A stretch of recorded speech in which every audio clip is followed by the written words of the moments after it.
What's good, boys? Welcome back to another week of trading. Currently, I'm actually sitting in a trade. I'm up like 200. As of right now, Monday morning, it's like about lunchtime. Today, I was supposed to be going to see my grandparents up in Brisbane, but there's a massive cyclone coming through, supposedly.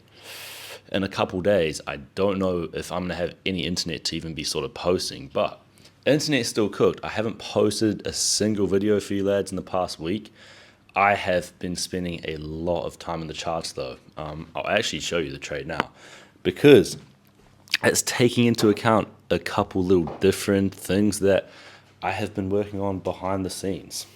So as you see here, I think usually I'd probably be entering something similar, but today the idea is we have this low time frame external drawer up here, and I really want to see us come down and take out this high time frame external liquidity before I see any sort of movement up. So I've sort of looked at this move here. It sort of allowed me to look at this sweep and then a reaction as just manipulation to come generate more liquidity and then come sweep out this high. And now what I want to see is a leg down to come and sort of take out this. Obviously, probably won't be holding all the way down here because of how good that risk to reward would be. Usually I like to be sort of catching a 1 to 5 at max. That would sort of be like a 1 to 10. So it's kind of punching the numbers a little bit.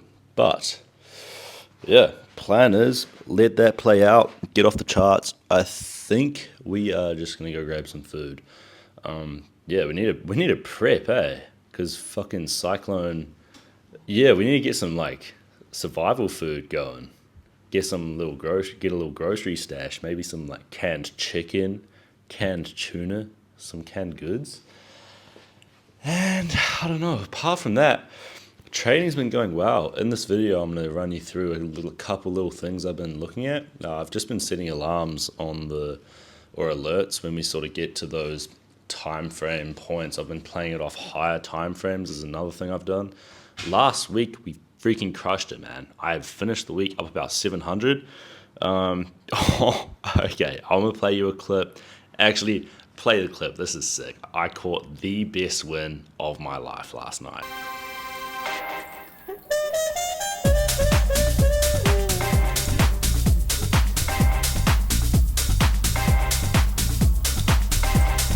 So obviously we've been enjoying ourselves a little bit too much lately. One of my mates is moving away in a few days. So we've sort of been spending time with him. He's living here at the moment. Went out on Saturday and Friday, had a fucking awesome time. And then today we're just sort of locking back in and getting dialed again. Got to go hit the gym at some point. And really today is just spending time in the charts, getting through the journaling. Yesterday, got all of last week's journaling out the way because I was procrastinating it hard. And I really want to be focusing these YouTube videos at the moment. It's just so annoying that I can't post them. I have like 3 YouTube videos just sitting there at the moment. Can't post them because it's literally 4 hours of a wait time for the upload speed. So anyways, that's the little morning update. The brother's cooking some food. That's the alarm going off. But peace. I'll see you in the next clip. Hopefully we can bang a little win on this trade. That'll be a sick way to start the week, especially this early. It's literally Monday lunchtime. Let's fucking go. Yes, boys. After a total of 11:45 to 6:45, 7 hours, I have finally hit TP1. Come on, really slow Asian session today, but overall, really happy with the trade. Yeah, I don't know, the analysis was really good, so I'm stoked with that, and I'm just going to see what happens. Cashed out $250, only risked 200, so I still have half my position in, and yeah, the next sort of draws on liquidity for me, a bit of a drag, I can't lie. The next one is still another. Are you serious? Still another 100 pips away. So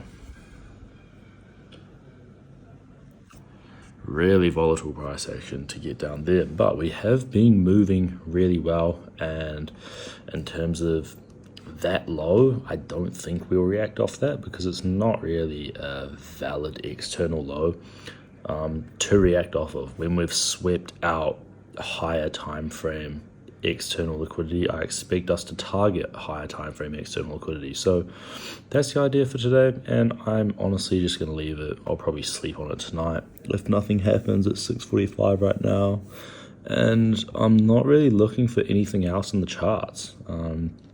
GU's following suit and just dumping. Everything's just dumping, but GJ was a setup, and we actually called it right on the money this morning, so super stoked with that. And you can't ask for a better way to start the week. So yeah, caught a 2.7R. Super fucking stoked with that. Oh my god, man. I am just on my way home from the gym. Got stopped out at break even. Bro, I'm so bad at accepting I just want to be the best, you know? Like, I want to be wicked.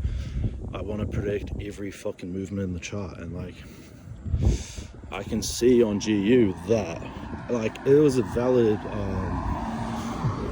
all valid for me to be targeting that last fucking short position, the last day profits, but GU, I completely fucking missed it this morning, man. I missed the fact that we're going to go bullish on GU, and I noticed way too late.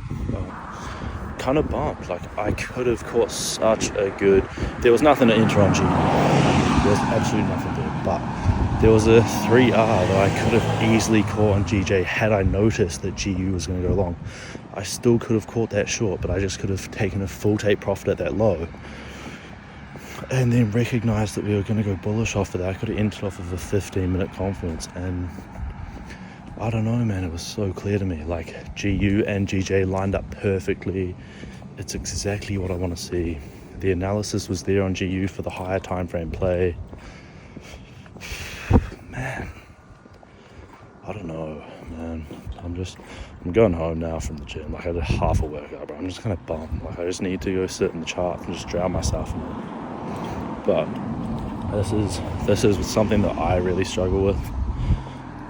I know a lot of other people on the internet probably do, but just that whole wanting to be perfect, wanting to hit every single trade, and I fucking made... What did I make today? I made a 1.25 R win. I fucking won a trade, but I'm still just gutted because I know that I could have done better, and it's just this constant chase for greatness that is it just constantly fucking consumes me, man. Today I've spent so much time on the chart in pursuit of it. I mean, that's the thing we're all chasing at the end of the day. We all want to be the best, and we all want to be perfect, but it's just not possible. I'm gonna sit down and try and get myself out of this little funk, reanalyze the charts, journal what I missed, journal how my trade ended up going, and yeah, just trying to accept that, it's okay to not be perfect, and yeah, so I guess it's just part of the process. I have just finished for the night, and I finished up $200 on future session, so little dub as well. Overall on the day I'm up 400. Actually, fuck it, the brother's asleep on the couch right now, so I'll do a market analysis in the morning, but that was by no means a good future session at all. My psychology was so poor. That was honestly a real shock to the system.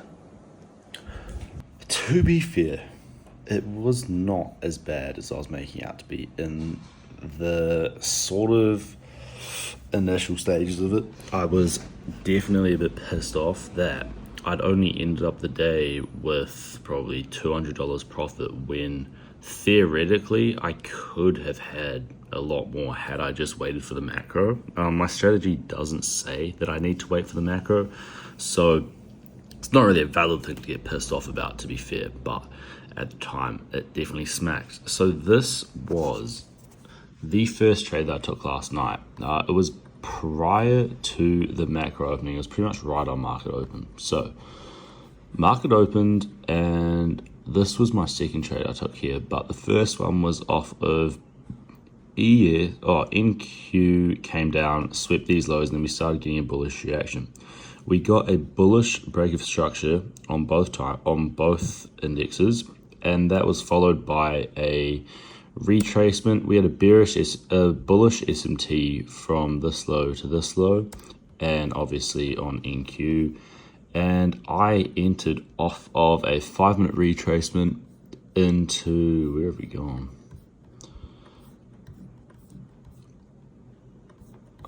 I entered off of the retracement, and then this rejection candlestick here.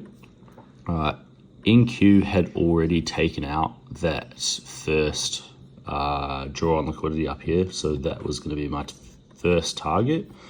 And I think that the reason I sort of took this trade is because everything's just been moving so early and so fast lately. So I was sort of just pre-anticipating that was what was going to happen again. Obviously, that didn't happen. We ended up ripping downwards, but that's fine. That is literally my strategy. We had a 5-minute SMT, a 5-minute break of structure, a 5-minute retracement into equilibrium, and then we got a rejection candlestick. And that is my entry strategy to a T. So from there, obviously, we broke structure to the downside, and then I ended up flipping my bias. Waiting for that macro to open was the idea. However, this was where I made a bit of a mistake. Coming over here on NQ, you see we had that SMT, we got the break of structure, and then we got this leg up, came up and filled in this imbalance here, and I took a first short position off of this candlestick here, I believe. What time is that? Yeah, I took a short off of this and one here, and I had stops there. And I think the reason I freaked out on this one was because it was overextended, and I entered the position, realized that I'd entered with 4 cons, and I was therefore risking like $700 on a 50K account, which is super, if anyone's trading top super cows, that's very over risked. And so I quickly canceled that position, waited for a retracement, and then I banged my actual entry off of this fair value gap retracement rejection. It was within the macro open, stops up there, and I just held a TP1 to this first. Actually, where I must have had stops tighter. I think I had stops up above that high. 1-to-1 TP1, and then we held a cheeky 1-to-2.5 to TP2, and it was honestly just a 2 take profits, and then I wasn't even thinking about holding any sort of further. That was just Asian lows and London lows. It was super straightforward, and considering how shit price action has been the past couple weeks, it was actually a really nice way to open up on a Monday. Yeah, so that was sort of all that happened last night. I believe I ended the day. That was actually a $500 to $700 win, but with the other 2 losses in there, it came to about $250 profit on the day, up $500. So I'm definitely not complaining. Yeah, that's pretty much it for the Monday, and it's Tuesday right now. I'm currently sitting in a position on GU. I'll see where it's sitting at. It was looking really fucking good before. Yeah, it's still looking pretty solid. We're up, probably about 150 right now, just targeting this first low and sort of playing this one with the idea of looking for extensions down to fill in this imbalance. And yeah, it's kind of unrealistic if I'm trying to look for a complete reversal when we're looking this bullish. Obviously, it would have been beautiful to try and target this daily imbalance down here, but we swept out this external high up here, and I'm honestly just going to play it safe and target this 4-hour imbalance here. GJ is also looking really good for sales. Yesterday I said I wanted to see this high time frame external low get taken, and that looks like exactly what's going to happen now. I didn't manage to find this one last night because it happened at 12:45. Obviously when I'm sitting in the futures charts, but had that been something that I was looking at the time, we would have fucking ate right now. I think TP1 would have been for about a 1 to 4. TP2 and 3 are pretty much 1 to 8 risk rewards, which is ridiculous. So I don't know, see how that one goes. And that is day 11, I believe, over and out. Gotta keep ripping this shit out. Day 11 will be live after this one. Peace and love. Thank you boys for watching, and I'll see you in the next one. Love.